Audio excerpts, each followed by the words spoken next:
If you live in New York City or if you do business in New York City, I don't care which side of the political aisle you're a part of, you need to keep watching because this is something that is super concerning and I'm raising the alarm bells here.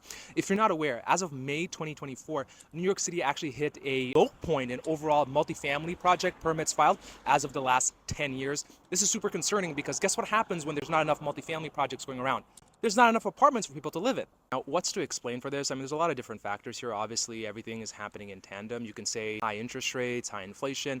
It doesn't change the fact that the overall vacancy rate in New York City was less than 2%. Now, it gives you a bit of an idea about what's going on with the overall housing crisis. I mean, last year we saw less than 16,000 apartment permits filed. That's been the lowest in a year since, I think, 2016. That is completely juxtaposed to what the mayor is trying to push for. I think it was like almost 500,000 new apartments that are supposed to be going live within the next decade.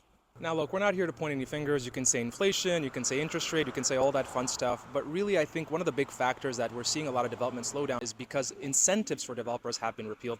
For example, the 421 tax abatement program that was repealed in, I believe, late 2022, gave a lot of incentives for developers to build more, but the city got in return a lot of the housing units as well that are actually now active and live in the projects that are completed or are going to be complete very soon. In scenarios like that where it's a win-win situation, that is probably one of the best ways to tackle the housing crisis because you need people to build more, but you have to have the right incentives in place that all parties can feel like they're getting a little bit of something. That's how it works in real estate.